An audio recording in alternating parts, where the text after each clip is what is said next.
El Servei de Biblioteques Municipals és dels més ben valorats pels ciutadans de l'Hospitalet. Des de que es va crear el Pla de Biblioteques de la ciutat, ara fa 13 anys, s'han duplicat el nombre d'usuaris i els serveis prestats. En concret, s'han construït 5 nous centres i se n'han remodelat 2 més. Pel que fa a nombre de treballadors, ara n'hi ha gairebé una cinquantena més que quan es va engegar el pla el 1997.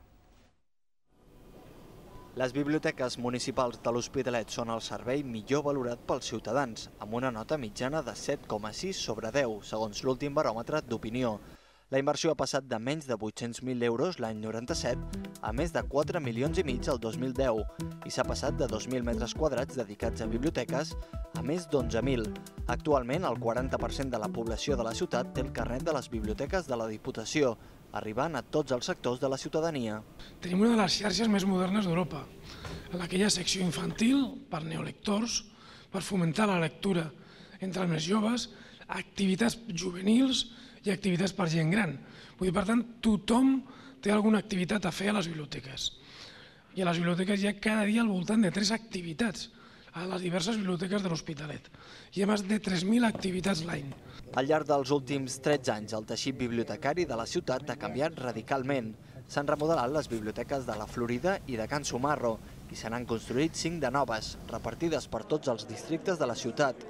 L'última ha estat la de la plaça Europa l'any 2010. Durant aquests anys, evidentment, s'han realitzat moltíssimes inversions.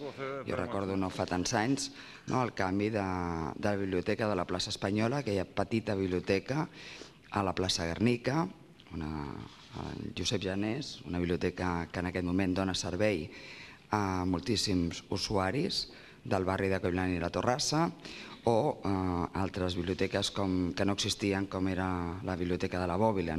L'any 2010, gairebé 1 milió d'usuaris han utilitzat les biblioteques de la ciutat.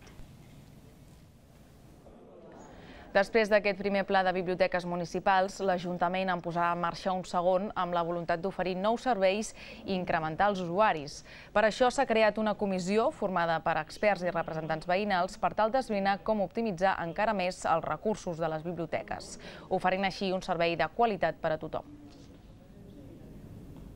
En aquest segon pla, jo no descarto en absolut que pugui sorgir la necessitat de fer una biblioteca nova en algun barri o en algun punt concret de la ciutat. Tampoc no descartem eliminar algun punt concret de la ciutat si és així, si es detecta que és així necessari. Però d'alguna forma el que ara volem dissenyar és pensar no tant en el continent, sinó en el contingut, de què fem en aquests espais que són de màxima qualitat